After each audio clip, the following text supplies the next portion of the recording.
Your coaching style. I remember we mic'd up Johnson, one of the last practices of the year, I think. Johnny, yeah. And there was a really cool moment in the mic'd up clip where you guys were in the corner and you go to him, what do you want to do? 3 more drills, or do you want to stop now and go stretch? And he goes, no, let's do 3 more drills, then we'll stretch after. And I thought that was really cool that you asked him if he wanted to do 3 more reps of the drill. And I was like, I've never really seen that before. That's a cool aspect of coaching, I guess. Where do you learn these things, I guess? Where does that come into play? Well, the one thing is I think I'm a successful coach. I really do. I've got good confidence. I'm a confident guy, right? Like sometimes I wish this should be televised, right? Like, I do have a face for TV, right? That's why we got the cameras and the film, So no, but I'm a confident guy, and I've been very fortunate. And I've surrounded myself and have worked with people who I think are very, very good coaches.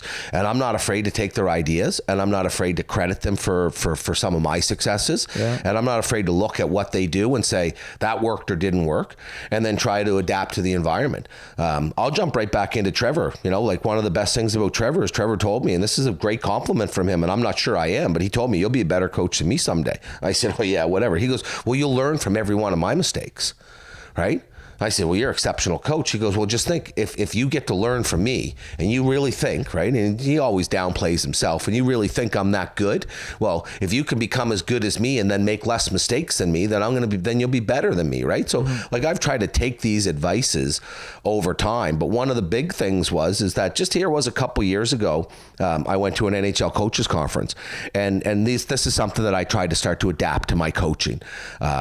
DJ Smith had said in one of his presentations, he makes a point every day of being able to talk to every one of his players, right? To go out. So, you hit the ice and you try to talk to every one of your players, right?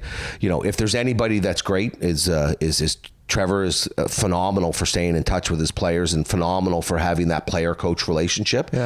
I've been very fortunate because he's allowed me to be that buffer in a lot of those relationships. So I've been in a number of different situations on handling a number of different coming up with a number of different solutions to problems that we've had with players, or positive experiences as well, right? There's just as many positives. They probably outweigh the negatives, but from that, my point is I've been able to, over, I'm going to say a quarter century, be able to really get into the mind of the individual and understand you think differently than Doodles does. You think differently than Wiggy does, right? You think differently than BMAC did, right? So you have to be treated differently, right? You need to be spoke to, you need to be handled. Not everybody can be handled the same way. So that's one of the things that I think is a strength of mine, right? The other thing is I believe that you're only as great of a coach as the leadership in your room. Your dressing room is everything, right? When we won in 2010, it was the best dressing room I'd ever been in, ever, right? I think we could have won this year. This year's dressing room absolutely matched, right? Like it was like our defensemen, like our players, like you could compare, like I'll give you 2 names, like Andrew Hotham when we won. Andrew Hotham was the best defenseman in the country. Well, we now have Nick Welsh. She's the best defenseman in the country, right? Should have won the award this year. Yeah, I'll say it, right? Awfully didn't win it. Those 2 guys comparable. They're the best. Right. Like when you looked at our goaltending, when you looked at the way that the makeup of our defensemen, when you just looked at the makeup of our line, you're going, here are these players, right? They're comparable. They're almost like, like in the Flash, they're almost like they're doppelgangers, right? Right. And so this year I really said, what, this is special. We have something special here. We weren't supposed to do this well this year. We finished 3rd place in the league, right? Like it was only points away from a bye. So it's a big statement, but I really think that we had an opportunity to win a national championship this year because of our dress room.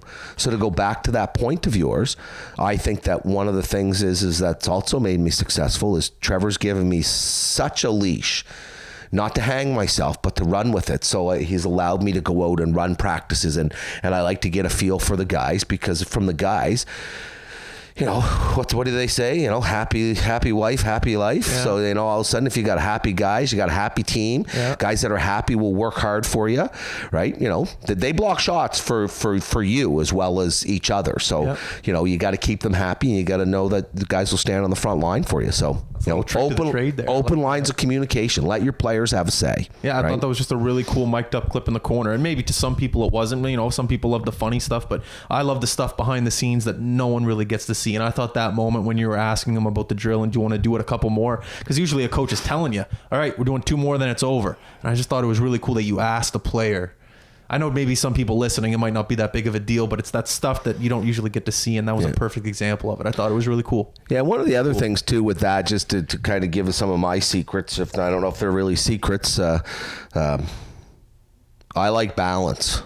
So I like everybody in a practice like setting to be equal. So what I'll do too is I'll watch, so I'll know that you've gone, but you might have been at the end of the line. Like, so I'll take notice that somebody's been at the end of the line, and I'll say, okay, Belly, how many times you go?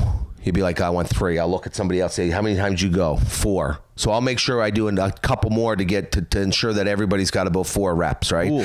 You know, like, so what's the sense of doing a drill if everybody doesn't get an equal amount? So then at the end of the day, guess what? If I gave you all equal amount of practice time, and you don't get equal amount of ice time, well, you just have to be better in games. Yeah. I gave you the right amount of time in practice, right? So, because I have my own theory between being equal and being fair, right? You know, I believe in fair. I believe in fair play, right? Who would not want to be treated fairly, right? Absolutely. So treat others how you want to be treated. Right. So I believe that you have to be, but now equal, right? Now, yeah, you need to treat everybody equally to a certain extent, right?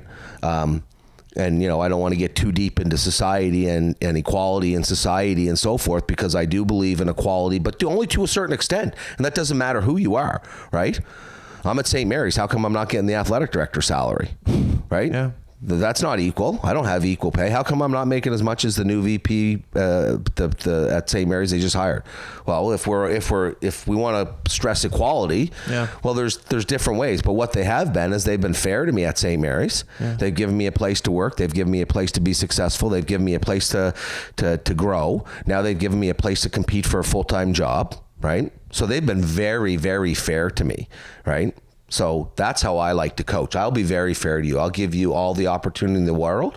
You have to be whether or not you're going to get, you know, the president's salary, the vice president's salary, and you can't be afraid to have moving parts.